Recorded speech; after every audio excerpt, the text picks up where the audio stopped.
tujue namna kusendelea ndio waonesa ukana hizo habari ya huja hizo hamba hizo ziara mimi chagada waja ule swala lilejo kwa swala la equation ndio sambe kako ndio watu ndio professor ya haya ni question nikatula ureje ni makati naam kama amana swala hilo ni jana ngao mbi mambo kaje na zihana haja siliza mbishi yonde versilo general shabana ngao mazishi kushia haso na zo aminukaya de disposition zihana yo zo aminukaya zishia kama ya 47 de base ya hapo kwa gasina ordonnance ya jabadili gani ordonnance yote na yevoke konesa yevo unashokaya vanuze disposition za ordonnance na za vumbulwa zile na staki vumbulwa kana bali kwa vumbulwa sema hiyo appreciation si serikali appreciation ya Jolinda yeshamu criminel wajua rande estima upande wa caution ba ukae caution gereje hiyo caution gevumbulwa effectivement nishi ya yungula ukabo harwenwa ya globala boida de caution wa imma caution yinumruka force wa mwenye caution hala kwa mjordi mshahidi zetu sizamba minzereje caution hotolo angeladhimwa ikemru hakuche tendo kafanya tendo ngeladhimuo ushashi wanduajwe ebano ikafanyisha tendo haringe hindi badi banaka leo arahaka ya shida la bivano sambi ngutuhumyo haringe hindi ben naisha bubulwa ngabongo 105 millions de dollars ya podeba ngabongo 135 millions de dollars bali yabora hezi rojina hata jazijua hata ye zerequisitions za parquet harmo demandinu no kwa watu hamba geladmo hensi mapesa shakwa jamba indini wala kwa jamba hii hade kurni sina pesa vumbula hanso wansi kaya kubala ukaja kubala do hunde liberté professeur enini bora kanga mianza liberté professeur katiko jajo ewa geladmo ri hule humra yabo awambe sasa msahori hule parce que kangar force ore hensi mapesa yoshua ya hemu yemuru ngujojua yambe mimi tu demander liberté sous caution et d'ailleurs mon chef sama wan karja jabanu bari demander liberté d'office yani ngasina mri afungwa kaunruo ye muda zishiliwa baishe procureur general hamba ukabanga bulwa special shelwa special hiyo kama demiangalia ngetingoro renvoyer harmo code de procédure pénale ngetsuwa hamba ukawo exécuter wangu rejeo harmo code de procédure pénale ezabili bali bana loi special hiyo yedofanya hazi idohenda haruma ye commission de lutte anticorruption ye procédure hiyo ni andisa hata leo ke jamiro mahala hiyo yini andisa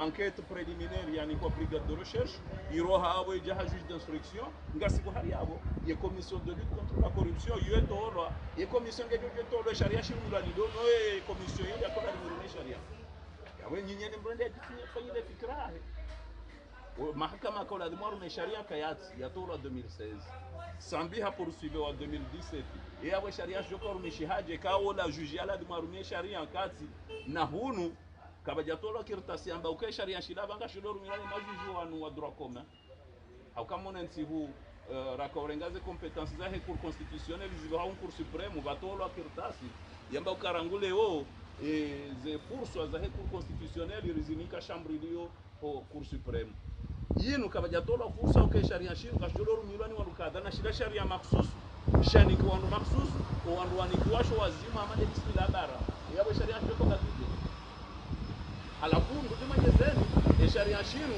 rangon turandise procedure hata ila fadiri linde plus dinane nge procureur ya tanabahi ai bala ngabo sharia fulani ya mwanzo juju kirenge yuma staajabu donc amdani de jabu ngomo zuka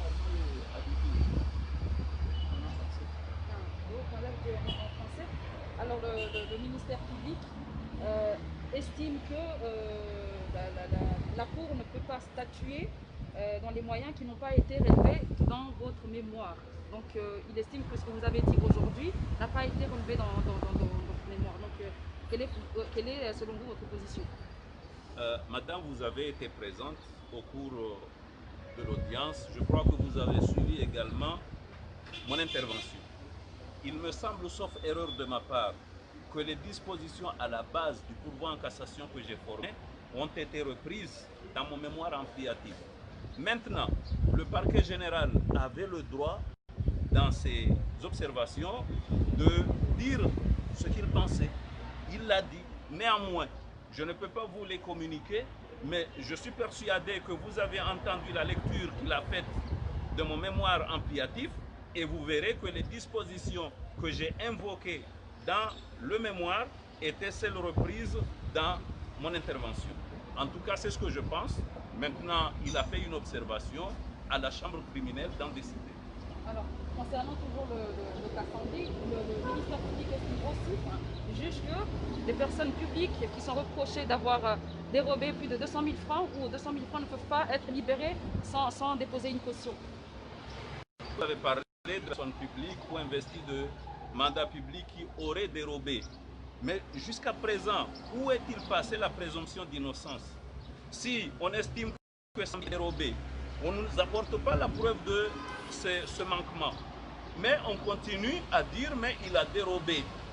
Je suis un peu stupéfait parce que pour que l'on puisse continuer à dire que Sambi est dérobé quoi que ce soit, encore faudrait-il rapporter la preuve de ces allégations. Mais si vous dites que vous avez dérobé, moi je dis je n'ai pas dérobé. Est-ce réellement, on peut continuer dans ce discours? Je vous laisse à chacun de vous d'apprécier.